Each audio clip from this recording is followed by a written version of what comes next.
Die regering het sedert die begin van beurtkrag in 2007 niks gedoen om die situasie te verbeter nie en het dus sy plig versuim om elektrisiteit aan Suid-Afrikaners te verskaf.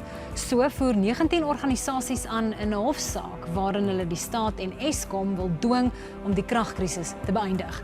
Om verder hieroor te gesels, verwelkom ek die adjunkleier van Build One South Africa, Nobuntu Hlazo-Webster.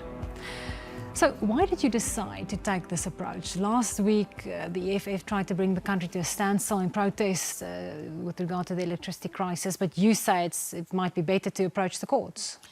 Absolutely. I think that it's time that as South Africans we started doing something that's a little pragmatic, a little practical, to get to the bottom of load shedding. You mentioned 2007, and there are grown children, there are grown people who've lived in South Africa with load shedding their whole lives. And I think there's been numerous protests, but we're here today and we still have load shedding. So we decided to approach the courts because, quite frankly, it's time to hold the government accountable. It's no longer just an inconvenience.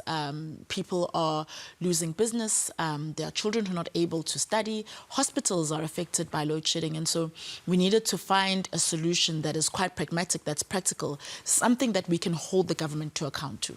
So you've argued in court that this is a human rights issue. Why do you say that?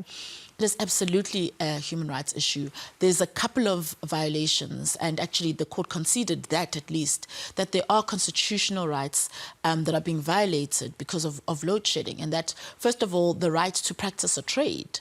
There are small businesses and even large businesses that are actually not able to stay afloat, that are not able to stay open during the course of load shedding. Some have had to close permanently because of load shedding. And so that is one of them. Another one is you have issues with water, where reservoirs are affected. You have issues with education, where there are schools that cannot run. I myself was at an educational institution presenting something about a month ago when the lights went off in the auditorium. And we continued the whole session. It was also being streamed. The stream had to come to a halt. We continued the whole session of like 2 hours in the dark. At some point they had to bring lanterns in because the backup generators had failed. And so you have very, very real violations of rights that are entrenched in the Constitution. Government has argued that they are doing something. They do have a plan, and perhaps testament to this is the state of disaster that was declared. Do you think it's realistic to try to force them by going through the courts to do more? Well, we don't. If I were to ask you now, what is the plan? Chances are you wouldn't be able to outline for me what the plan is, what it looks like, what are the practical steps that are being taken, and what is the time frame? At which point will we be able to say there's no load shedding? The other issue is that we're saying load shedding is not the only solution to the crisis, to the energy crisis that we face. And one of the solutions that we've put on the table, even as Build One South Africa, we have it in our 10-point plan, is to say that you can provide other alternative energy. You can provide other sources of alternative energy.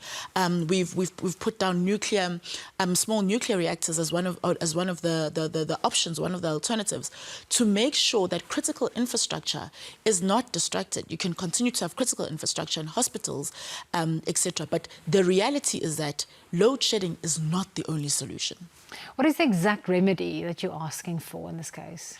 So, first of all, we've asked for a concise plan. We want to know what is the plan, what does it look like, what are the time frames.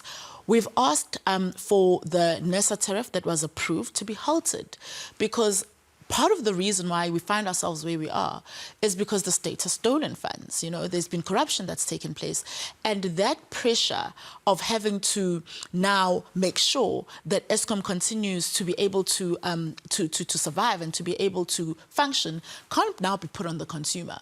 People have got to be brought to book and need to be able to pay back whatever was stolen through the corruption.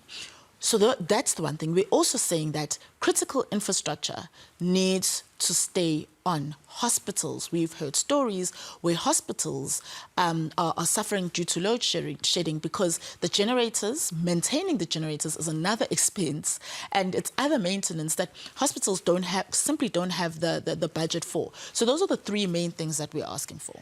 Just shortly then, as a political party, what effect do you think that this crisis might have on next year's election? South Africans are tired. And this crisis is but one area where government has not been efficient. I think we're going to see South Africans really now taking to the polls their frustration and making sure that they put a government in place that will be able to meet the very basic services that we need as South Africans. Nobuntu, thank you so much. Thank you for having me.